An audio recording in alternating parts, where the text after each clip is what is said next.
அனைவரையும் மாலை வணக்கம். மங்கேசியமா பத்தி எல்லாருக்குமே தெரிஞ்ச விஷயமா. அப்படி அவங்க வரும்போதே அந்த முன்னாடி வாயில இருந்து வீட்டுல நுழையும் போதே அந்த மஞ்சள் ஓட அந்த சிரித்த முகமும் பார்க்கும்போது அவ்வளவு ஒரு அருமையா இருக்கும். எல்லாரையும் பாகுபாடு இல்லாம நல்லா கூட்ட அரவணைச்சு கொள்வாங்க. எல்லாருமே என்ன நினைக்கிறோம்னா, சின்ன விஷயம் தெரிஞ்சுக்கிறதுக்காக சொன்னேன். நிறைய பேர் படிச்சிருப்போம், செஞ்சிருப்போம். ஏற்கனவே இங்க இவங்களுடைய குடும்பத்துல நாகமணி அடிகளார் இங்கேயே ஜீவ சமாதி அடைஞ்சிருக்கனால அவரே சொல்ல எல்லாரையும் பார்த்துக்கிறவர். ஜீவ சமாதின்றது ஜீவனோட ஐக்கியமாகணும். அதே மாதிரி அவருடைய பிள்ளைகள் தான் இவங்க. நம்ம மகேதேசமா கண்டிப்பா அவங்கள அவர் உள்ள எடுத்து இங்கேதான் வச்சிருக்காரு. இறந்த உடனே என்ன நினைக்கிறோம்னா, ஏதோ அப்படியே நம்மளுடைய உடம்பு போனோட நம்ம எல்லாமே அப்படியே போயிடுறதாக ஒரு பொதுவான கருத்து எல்லாருக்குமே இருக்கு. ஆனா உண்மை அது இல்லைங்க. நம்முடைய உடல் மட்டும்தான் போகுதே முடியும். நம்முடைய உள்ளார்ந்த ஜீவன், உயிர் ஜீவன் காற்றோடு கலந்து பிரபஞ்சத்தோட தான் இருக்கும். அது நம்ம அதை புரிஞ்சுக்கணும். எந்த பொருள் வாங்கினாலும் அதுக்கு வாரண்டி இருக்குது. அது ஒரு 10 years அது முடிஞ்ச போன உடனே நம்ம கண்டிப்பா கீழே போட்டுதான் ஆகும்.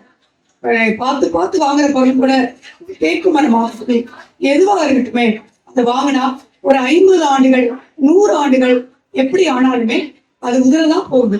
இது மாதிரிதான் இந்த மனித உடல் ஒரு குறிப்பிட்ட நம்மளுடைய உயிருக்காக கொடுக்கப்பட்ட ஒரு கருவி. அதை முதல்ல நம்ம தெரிஞ்சுக்கணும். ஒரு எக்யூப்மெண்ட்டை ஒழிய நாம் உடம்பு இல்லை, உடல் நாம் இல்லவே, உயிர் தான். அதனால மரணத்துக்காக பயப்பட வேண்டியதே கிடையவே கிடையாது. ஏன்னா இந்த பிரபஞ்சத்தோட ஒரு துளிதான் நம்ம எல்லாருமே. பிரபஞ்சம் முழுதும் நம்மளுடைய ஆன்மா, அம்மாவுடைய ஆன்மா. எல்லாரும் இறந்தவங்க எல்லாருமே அப்படியே போயிறது கிடையாது. அவங்க இந்த பிரபஞ்சத்தோட தான் கலந்துருக்காங்க. அதனால மகேந்திரமா இன்னும் அவங்களுடைய தம்பி ஒருத்தர் அவரை எங்களுடைய சூப்பரா இருக்காங்க. ஆன்மாக்கள் ஒரு பொழுதும் அப்படிங்கிறதே பகவத்கீதையில கிருஷ்ணர் தான் சொல்றாரு. அதனால நம்ம என்னைக்கும் மடிக்கிறதே இல்லைங்க. தெரியாம நினைச்சுக்கிறோம் நம்ம செத்து போயிடும் அப்படின்னு நினைச்சிட்டு மரண பயத்திலேயே வளர்த்தோம். இந்த மரண பயம் யாருக்குமே தேவையில்லை. இந்த உடல் நமக்கு கொடுக்கப்பட்ட கருவிதான் ஒழிய நாம் இறக்க போவது இல்லை. நமது ஆன்மா எப்பயுமே பிரபஞ்சத்துல நிறைஞ்சிருக்கும். அதை முதல்ல புரிஞ்சுக்கோங்க. அதனால மரணத்தை பற்றி அஞ்சாதே விஜயா அப்படின்னு கிருஷ்ணர் சொன்ன மாதிரி அஞ்ச தேவையில்லை. நம்மளுடைய கர்மா நல்லது செஞ்சா நல்லது கிடைக்கும், தீமைகள் செஞ்சா தீமையாதான் நம்ம வடிவெடுப்போம். அதனால அன்பை விதைப்போம், எல்லாத்தையும் அரவணைச்சு போவோம். ஒரு கையில் கல்வி, இன்னொரு கையில் கடவுளை பெற்று கொண்டு எல்லாரும் நல்லபடியா. எங்க தலைமை ஆசிரியை என்ன போய் பேச சொன்னாலும் முதல்ல அன்புங்கிற தலைப்புலதான் பேசுறாங்க. அது மாதிரியே திருமதி கோகிலா சீனிவாசன் அவர்கள் அன்பாக இருக்கணும்னு இருக்காங்க. அவர்களுக்கு நன்றியை தெரிவித்துக் கொள்கிறேன். அடுத்து டாக்டர் வீரபாகு அவர் ரொம்ப வருஷமா அவங்க குடும்பத்துக்கு ரொம்ப நெருக்கமானவர். அவர் ஓரிரு வார்த்தைகள் பேசுறாங்க.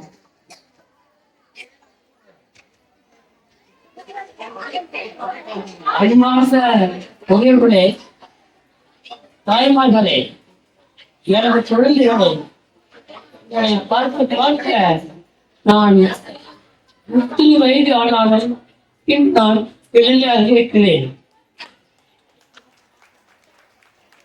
நீங்களாம் பார்ப்பீங்க, எலிமெண்டரி ஸ்கூல் வாத்தியா மட்டும் முடி நினைக்காது. ஆனா ப்ரொஃபஸர் எம்ஏ படிக்கிற ஆளுங்க நினைச்சு, ஏன்னா சின்ன பிள்ளைகளை பழகி பழகி பழகி அவங்க இடமே வரும். அவங்களுடைய முடி நினைக்கவே நினைக்காது. அதே போல உங்களை பார்க்கும் போதெல்லாம் எனக்கு ரொம்ப சந்தோஷமா இருக்கு. உங்களுக்கு ஒரு முக்கியமான செய்தி உங்களுக்கு சொல்ல போகிறேன்.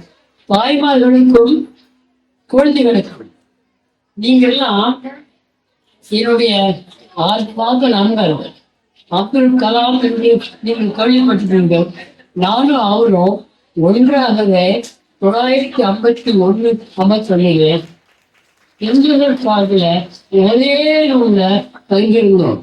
எளிமையான மனிதர், சந்தோஷமா இருப்பாரு, படிச்சுட்டே இருப்பாரு. அவர் அப்பவே என்கிட்ட சொல்லுவாரு, டேய் வீரபாகு, நீ பெரிய ஆள்டா, அதனால நீ எந்த குழந்தைய பார்த்தாலும் கூப்பிட்டாங்களோ கூப்பிடலையோ 4 வார்த்தை பேசுது. என்ன சொல்றேன்னா, எல்லா குழந்தையும் கூப்பிட்டு நல்லா படி, அப்பா அம்மா சொல்ற கவலை, கடவுளை எங்கே பார்க்க வேண்டாம், மாதா பிதா குரு தெய்வம் அதை மட்டும் சொல்லுடா. ஏன்னா அவர் அதை அடிக்கடி சொல்லுவாரு. எல்லாமே ஆனா பண்ண கூட என்னை கேட்பாரு, சொல்லி ஆனாம்பாரு. அதனால நான் கடன்பட்டிருக்கேன். என்னுடைய சினைகள் டாக்டர் கலாம் அவருடைய ஆத்மா சாந்தி ஆகணும்னா அவர் சொன்ன வரிகளையே நான் சொல்ல விரும்புகிறேன்.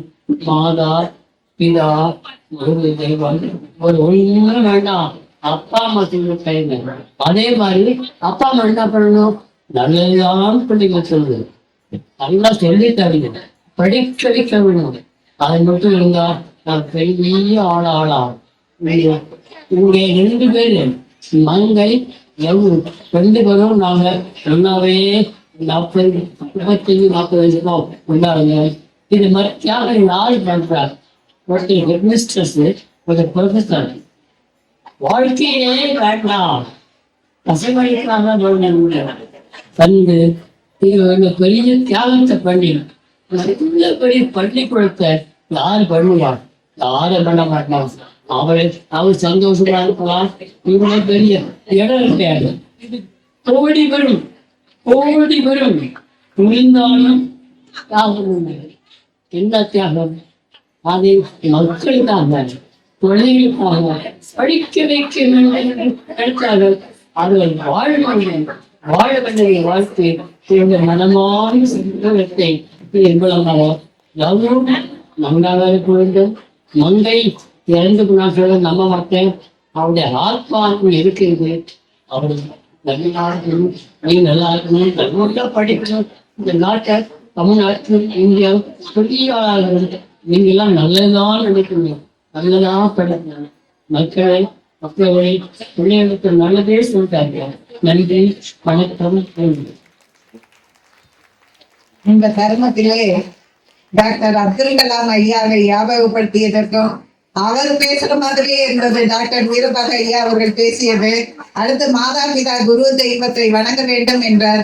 பாலவிகா கிளாஸ்ல இருந்து வாரம் வியாழக்கிழமை நம்ம குழந்தைகளுக்கு நல்லொழுக்க பாடங்கள் எடுக்கின்றார்கள். இந்த பள்ளி நீங்கள் கூறிய வழியிலேயே வளரும் என்று கூறுகிறேன். நன்றி, வணக்கம். அடுத்ததாக ஒவ்வொரு வியாழக்கிழமையும் கிராமர் கிளாஸ் எடுக்கிறாரு இல்லையா, விஸ்வநாதன் சார் எடுக்கிறாரு. அதுல நல்லா படிக்கிற 3 பிள்ளைங்களுக்கு பரிசுகள் வாங்கியிருக்காரு. அதை இப்ப கொடுக்க போறோம். திரு பருத் சார் அவர்களை அன்புடன் அழைக்கின்றோம். அவர் கிராமர் எடுக்கிறாரு, நீங்க பிரைஸ் கொடுக்குறீங்க sir. Sivalakshmana 5th standard.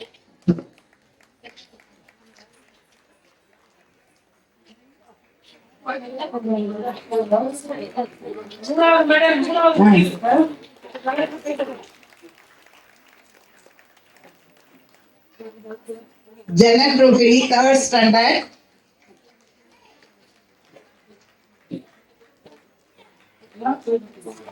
Thiru Paruth sir அவர்களுக்கு நன்றி.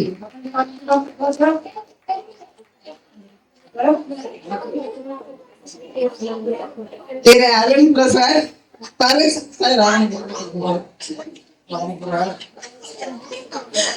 சாரோட ஃப்ரெண்டு, என்னோட பையன், அவனை கூப்பிடுறேன். Varsha 5th standard.